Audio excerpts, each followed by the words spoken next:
Olá, sejam bem-vindos ao canal Sabedoria Bíblica. Peço que se inscreva no canal e deixe um gostei. Onde estava Jesus antes da criação do universo? Qual era a localização exata de Jesus Cristo durante o Big Bang? No começo, Deus criou o mundo. A Bíblia diz que o mundo era sem forma e vazio, o que significa que nada existia no mundo antes da criação. A pergunta que as pessoas frequentemente fazem é se a criação do mundo foi o começo das coisas. Onde estava Deus antes da criação? Não podemos responder a essa pergunta de forma definitiva. Sabemos que a existência de Deus não está sujeita às maquinações do tempo e do espaço. Ele é o Alfa e o Ômega, o começo e o fim. No entanto, há outra pergunta importante que as pessoas fazem. Onde estava Jesus antes e durante a criação do mundo? Felizmente, este é um dos mistérios que Jesus mesmo compartilhou conosco. Neste episódio, revelaremos a localização exata de Jesus no momento da criação. Se você assistir até o final, também aprenderá a forma de Jesus Cristo e por que não há erro no fato de que ele é o Filho de Deus. A revelação sobre a localização e a forma de Jesus Cristo está contida no livro de João. As orações não são apenas uma comunhão com Deus, é uma atividade altamente autorreveladora. A oração de Jesus em João 17 é um dos capítulos mais significativos de toda a Bíblia. Pode-se sentir o próprio coração de Jesus enquanto ele ora a seu Pai. A Bíblia está repleta de registros de grandes orações, desde as orações de Abraão até Moisés, e de Davi a Salomão. Mas essa oração de Jesus é de longe a mais importante registrada na Bíblia. De acordo com o livro de João, capítulo 17, versículos 1 a 5, Jesus orou o seguinte: Pai, chegou a hora. Glorifica o teu Filho, para que o teu Filho te glorifique, pois concedeste a ele autoridade sobre todos os seres humanos, para que ele conceda a vida eterna a todos os que lhe deste. E a vida eterna é esta: que te conheçam, o único Deus verdadeiro, e Jesus Cristo, a quem enviaste. Eu te glorifiquei na terra, completando a obra que me deste para fazer. E agora, Pai, glorifica-me junto de ti, com a glória que eu tinha contigo antes que o mundo existisse. Essa última afirmação é instrutiva. Ele disse: glorifica-me junto de ti, com a glória que eu tinha contigo antes que o mundo existisse. Claramente, Jesus estava se referindo à glória e majestade que ele compartilhava com Deus, o Pai, antes que o mundo existisse. As orações genuínas frequentemente revelam o íntimo de uma pessoa, abrem o coração a Deus sem reservas. Esta oração nos fala das intenções, desejos e motivações de Jesus.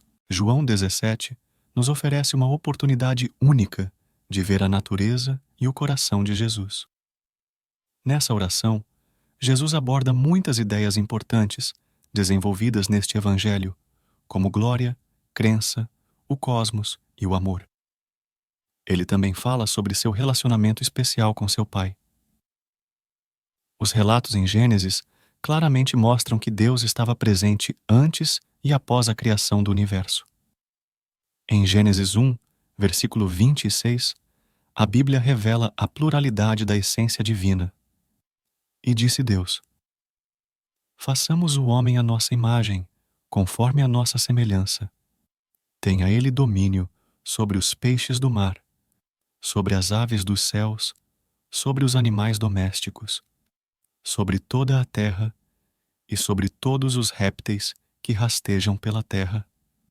Para nosso propósito, a parte mais importante desse verso é a frase façamos o homem. Isso mostra claramente que Deus não estava sozinho no início da criação. Havia alguém mais.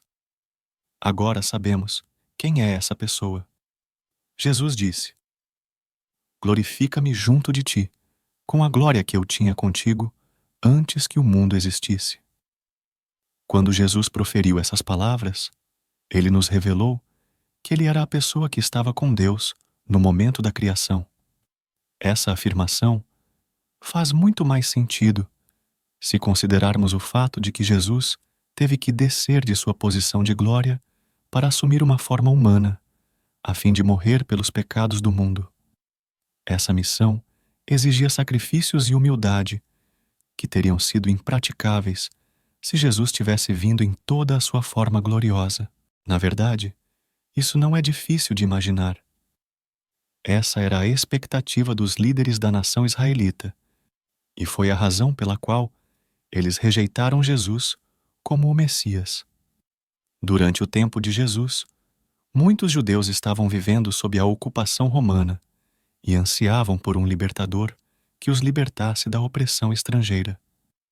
Sua concepção do Messias foi fortemente influenciada pela Bíblia hebraica, principalmente pelos profetas do Antigo Testamento, como Isaías, Jeremias e os Salmos. Essas profecias descreviam a vinda de um futuro líder escolhido por Deus para trazer salvação, justiça e restauração ao povo judeu. Com base nesses escritos e em sua história coletiva, muitos judeus da época esperavam que o Messias viesse de maneira poderosa e régia. Eles antecipavam um líder militar e político que derrotaria seus inimigos e estabeleceria um novo reino de Israel. Essa noção do Messias como um herói conquistador que os libertaria dos opressores romanos e restauraria a soberania de Israel era prevalente entre grande parte da população judaica. No entanto, quando Jesus chegou ao mundo, ele se mostrou de forma manifestamente comum em aparência. Eles não acreditaram que ele fosse o Filho de Deus, nem que ele existisse antes do início do universo. No entanto, Jesus é a segunda pessoa da Santíssima Trindade, juntamente com Deus Pai e o Espírito Santo. Essa crença se baseia na doutrina da Trindade, que ensina que Deus existe como três pessoas distintas em uma única essência divina. O Novo Testamento da Bíblia fornece algumas informações sobre a pré-existência de Jesus. No Evangelho de João, por exemplo, está declarado que no princípio era o Verbo, e o Verbo estava com Deus, e o Verbo era Deus.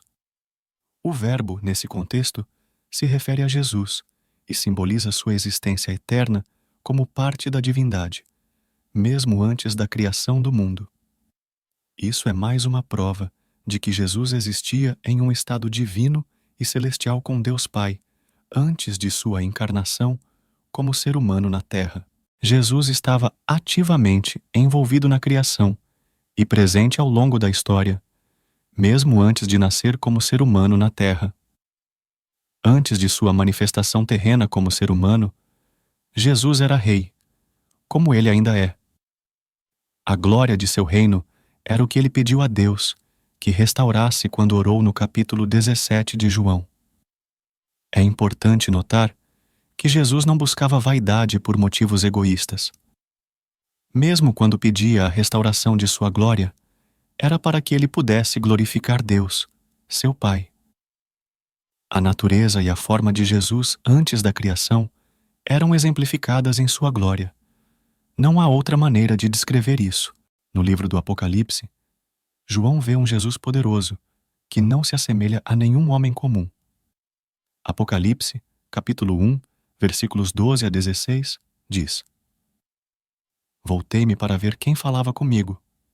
Voltando-me, vi 7 candelabros de ouro, e, entre os candelabros, alguém semelhante a um filho de homem, vestido de uma túnica que chegava aos pés e com uma faixa de ouro no peito. Sua cabeça e cabelos eram brancos como lã, branquíssimos como a neve. Seus olhos eram como chama de fogo. Seus pés reluziam como o bronze polido, quando queimado no forno, e sua voz era como o barulho de muitas águas.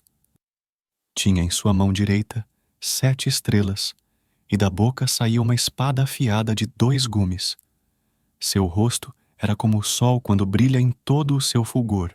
João estava claramente ciente de que o ser que ele encontrou na visão do Apocalipse era Jesus.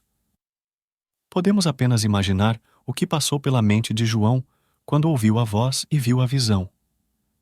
O manto que Jesus usava na visão representava-o como o sumo sacerdote de seu povo. João também descreveu seus cabelos brancos como lã, brilhando brancos como a neve, e seus olhos eram como chama de fogo. Isso representa a paixão de Jesus. Na literatura grega, olhos apaixonados retratam o ser sobrenatural e divino. Essa descrição é semelhante à narrativa que temos de um anjo no livro de Daniel. Essas descrições servem para retratar e enfatizar a imensa grandiosidade de Jesus. Mesmo os 3 anos que João passou na terra com Jesus não o prepararam adequadamente para o momento em que Jesus apareceu a ele em sua majestade celestial. Naquele momento, João percebeu a imensidão do poder divino e da majestade que Jesus abriu mão enquanto vivia na terra.